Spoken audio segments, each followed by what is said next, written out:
आप देख रहे हैं लाइव 24 न्यूज।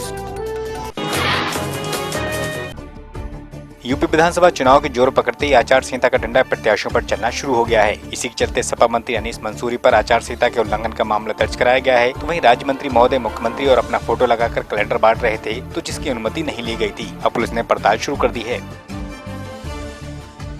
ये कैलेंडर्स बांट रहे थे जो कि मॉडल कोड ऑफ कंडक्ट का स्पष्ट रूप से वायलेशन था, उल्लंघन था। इस संबंध में जो भी सामग्री, करीब कैलेंडर्स हैं, इसमें करीब 12-13 कैलेंडर्स हैं, वो सीज किए गए हैं और उन्हें कन्फिस्केट कर लिया है और इस संबंध में समुचित धाराओं में मुकदमा दर्ज कर लिया गया है।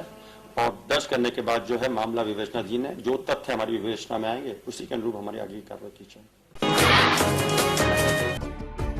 प्रतापगढ़ में कोटेदार की मनमर्जी चलती है, जिसके चलते कोटेदार घटतौली करते हैं। इसी के चलते पट्टी की सराय मधई में कोटेदार की शिकायत ग्रामीणों ने आलतकारियों से की, तो वहीं लाइव 24 टीम ने यहां घटतौली को रंगे हाथों पकड़ा। अब कोटेदार इस मामले पर खुद अपनी सफाई पेश कर रहा है।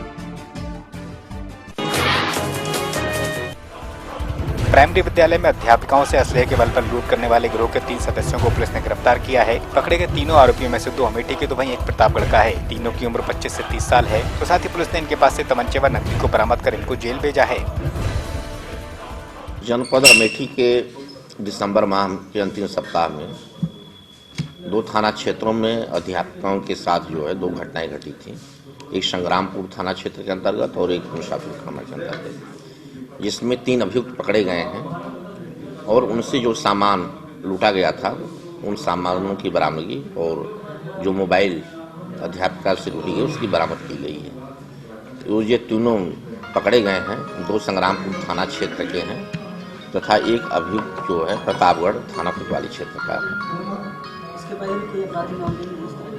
इनके द्वारा जो बताया जा रहा है कि पहले भी जो है इन्होंने 2 लूट की थी, एक प्रतापगढ़ में की थी और एक रायबरेली में।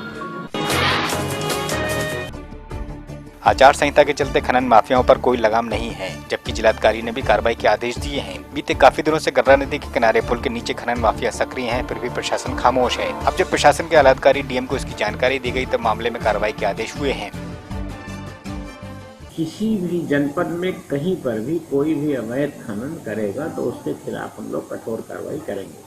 शासन के भी कठोर निर्देश हैं और माननीय उच्च न्यायालय के भी कठोर निर्देश हैं कि कहीं पर भी किसी भी दशा में अवैध खनन नहीं होना चाहिए। सर, सरकारी भूमि पर खनन का मामला है,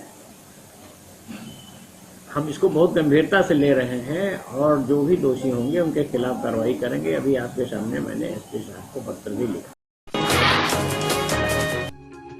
कुशीनगर के राजकीय बौद्ध संग्रहालय के सभागार में इलेक्ट्रो होम्योपैथी के जनक डॉक्टर काउंट सीमर मेटी का 208वां जयंती समारोह मनाया गया। इस मौके पर कई राज्यों से आए चिकित्सकों ने इसमें शिरकत की, तो वहीं दीप प्रज्वलित कर आयोजन की शुरुआत की गई, तो वहीं पुष्पांजलि अर्पित कर उनको याद भी किया गया।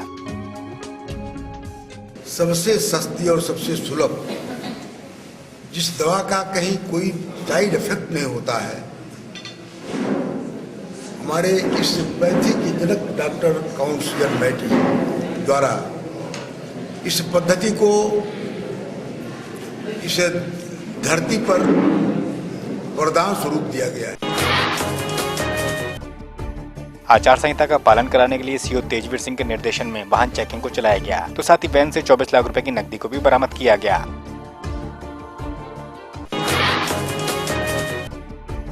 रायबरेली के भदोकर में 11,000 की बिजली की लाइन का तार टूटने से 2 बकरियों की मौत हो गई, तो वहीं अन्य बकरियां भी झुलस गईं। बताते हैं कि ऐसे में 100 नंबर पर तैनात सिपाही न्याज अली ने वह बहादुरी दिखाते हुए एक महिला को बचा लिया। जिले के शंकरगढ़ और कोराव में डीएम के आदेश के बाद सरकारी और गैर सरकारी स्कूलों की 14 तक के अवकाश के बाद भी यहाँ प्राइवेट स्कूल खुले हुए नजर आ रहे हैं। सीतापुर में हाईवे 24 पर टोल प्लाजा पर वाहन चेकिंग के दौरान पुलिस ने 2 लाख की नकदी जब्त की, तो वहीं वाहन मालिक का कहना है कि वे शादी में शामिल होने बिहार जा रहे थे, इसी वजह से उनके साथ कैश था। अब टीएम ने कागजी कार्रवाई कर कैश को जब्त किया है।